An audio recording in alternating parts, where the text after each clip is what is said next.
Welcome to Facts TV News, where everything is true. Jamaica News in Review. 16-year-old student, correctional officer, gunned down in Highgate Saint Mary. A double murder shattered the relatively quiet Highgate Saint Mary on Sunday as a 16-year-old student and a prison warder were shot dead by a gunman in the community. The victims have been identified as Nathan Sigri, also known as Spazzy, a student of Hill High School, and Giovanni Marcus Higgins, a 22-year-old correctional officer. Both deceased are from Capture Land in Highgate, Saint Mary, the police stated. According to information received, about 6:30 p.m., both victims rode up on a motorcycle at a playfield near the St. Mary High School in Highgate when a white Toyota Axio motor car approached. The police say two men alighted from the vehicle and opened gunfire on the victims, hitting them all over their bodies. They were taken to the Port Mary Hospital, where both succumbed shortly after. No motive has been established for the attack. Off-duty cop shoots cabby at betting shop in Kingston. An off-duty policeman shot and injured a taxi driver at a betting shop in East Kingston yesterday afternoon. The cabby, 53, allegedly attacked the cop with a knife and was shot. The cabby has since been treated at hospital, and the Independent Commission of Investigations Indicom has launched a probe into the matter. Reports reaching reporters are that, about 12:20 p.m., the cop, a constable who works in the St. Catherine North Division, was at the outlet when an argument developed between him and the taxi driver. Police say the cabby pulled a knife and threatened to stab the policeman. He then advanced towards the cop with the knife and raised his hand in a stabbing position. The cop, in fear for his life, the police say, pulled his service pistol and discharged 2 rounds in the man's direction, hitting him twice in the left leg. The injured man was assisted by residents to hospital, where he received treatment. Man shot and killed in Seaview Gardens. Police are trying to determine the motive behind the shooting death of a man in Seaview Gardens, St. Andrew, yesterday morning. The victim has been identified as Donovan Anthony Collins, also known as Sarge, a 59-year-old vendor from Mapleview Road, Kingston 11. Reports reaching reporters are that about 11 a.m., residents reported they heard loud explosions sounding like gunshots near the gully on White Sea Drive and called the police. Lawmen arrived and found Collins lying face down in a pool of blood with what appeared to be gunshot wounds to the face and upper body. He had been shot several times. He was rushed to the Kingston Public Hospital in a marked service vehicle but was pronounced dead on arrival. The police are pursuing several theories in order to determine a motive for the killing. 14-year-old boy attacked infield over girl. A 14-year-old boy was attacked and stabbed by several people in an apparent feud over a girl in Mandeville, Manchester on Saturday. Police have confirmed the attack and reported that the child was set up by 5 other boys and 2 men at a restaurant off Ward Avenue in the town. The injured boy has since been admitted to hospital. According to the police, initial investigations have revealed that the incident occurred out of an issue with a female with whom the victim and the suspects had been feuding recently. Information reaching reporters indicate that at about 8 p.m., the boy was among some friends who were attacked by a group of knife-wielders accomplices who stabbed him in the abdomen and chest. He was rushed to hospital, where he was immediately treated and admitted in stable condition. The police have since launched a manhunt for the suspected attackers. Hanover elderly man killed by bus overtaking line of traffic. A 59-year-old motorcyclist was killed in a motor vehicle collision along the Industry Cove Main Road in Hanover on Saturday. He was reportedly killed by a bus that overtook a line of traffic. The deceased man has been identified as George Kelly, a laborer of Prospect District, Green Island in Hanover. Police reports are that about 4:10 p.m., Kelly was driving his motorcycle along the Industry Cove Main Road, heading from Green Island towards Lucy when the collision took place. Allegations are that upon reaching a section of the road, a Toyota Vaxi motor car, traveling in the opposite direction, overtook a line of traffic before heading into the path of Kelly. Police investigations are ongoing. Patron at Hanover Wake shot dead, 2 policemen injured during confrontation. The Independent Commission of Investigations Indicom is currently investigating an incident in which a patron at a wake was shot and killed by the police in Hanover Sunday morning. 2 policemen also received injuries during the incident. The deceased man has been identified as 24-year-old Avada Samuels of a Mount Pleasant district address in the parish. Reports are that around 4 a.m., the police went to a location in Mount Pleasant where an illegal wake was taking place to shut down the event. However, residents who reportedly opposed the police presence began stoning the lawmen. A confrontation reportedly developed between Samuels and the police. It was at this point that Samuels was shot. One of the lawmen received an injury to his head from an unidentified object. The other reportedly received a shot in the hand.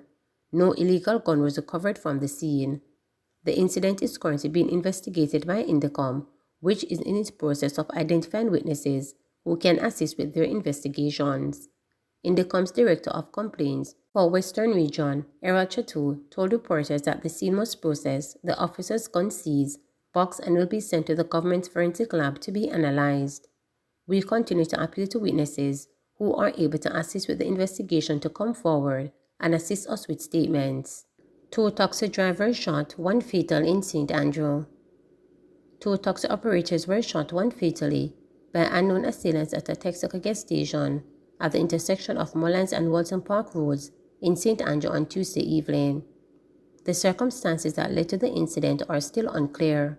However, the police corporate communications unit confirmed the incident, adding that the second taxi operator turned up at hospital with gunshot wounds shortly after his colleague was pronounced dead.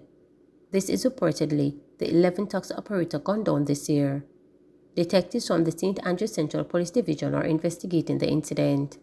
In the meantime, Hector Newman, the president of the Transport Operators Development Sustainable Services TODS, said he is deeply saddened by the slaying of yet another taxi operator in the line of duty by cowardly gun-toting men. The continued slaying of our transport operators in this fashion cannot and should not be allowed to continue. A way needs to be found, and if this is not done with some degree of urgency, we are going to see transport operators die like dogs on the streets, as it would be very clear that no one cares, Newman said. Newman condemned the incident, calling it a dark day for the industry. He said TODS and its associate groups and individuals are calling on the Ministers of National Security and Transport to set with the sector to carve out some solution to this ongoing problem. Our condolences and sympathies to the families of our fallen brothers and colleagues.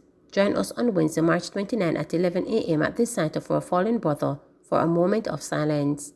Our chaplain prophet, Rodel Rowe, and the team will visit the families with prayers and support, Newman stated. Newman urged all transport operators to be very conscious of their operational space and take nothing for granted. DPP to seek death penalty in Nikita Noel murder case.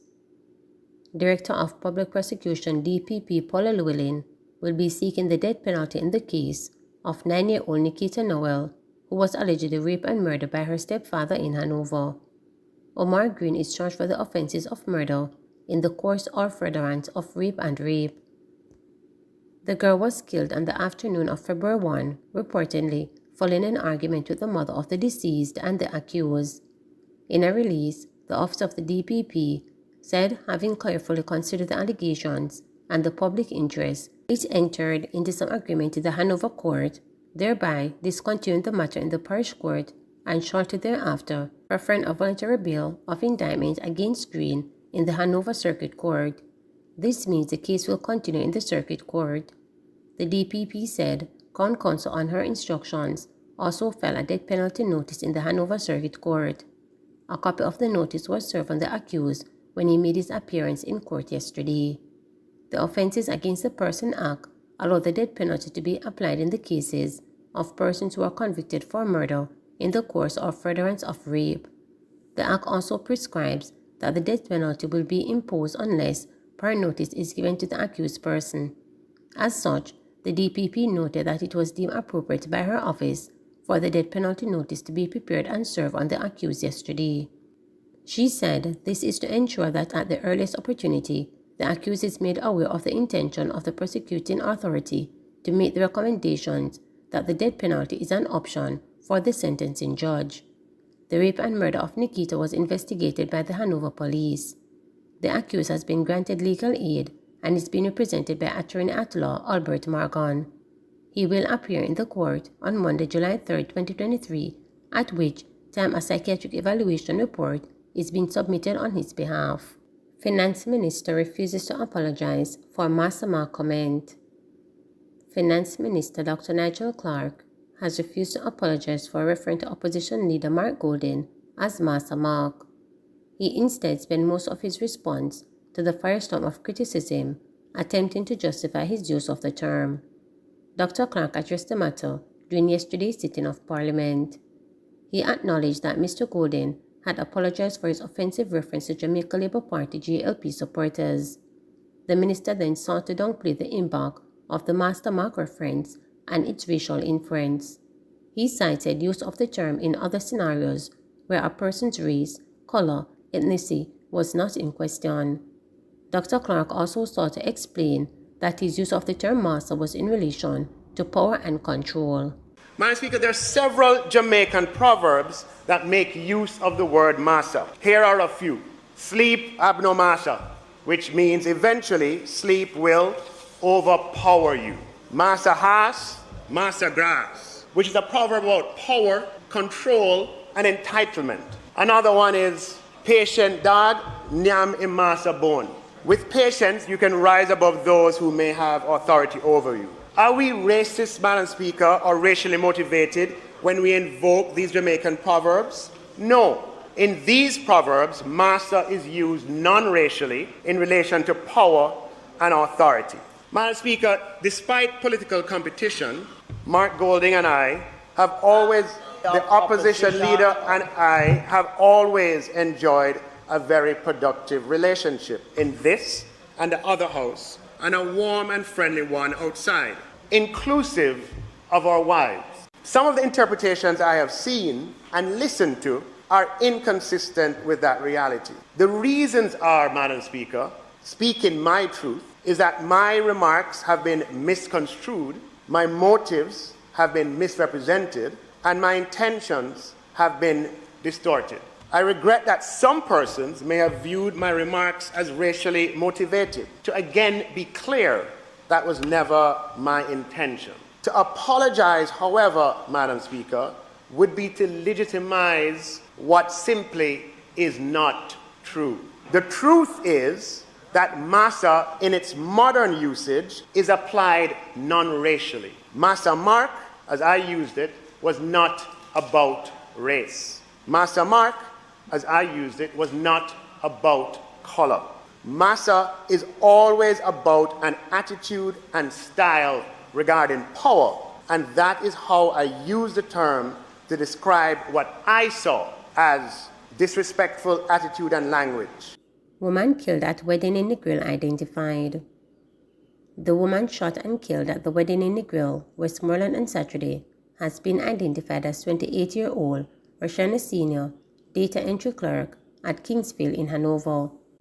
2 photographers were also injured after gunmen opened fire at the wedding's bridal party at She's Hotel in Negril.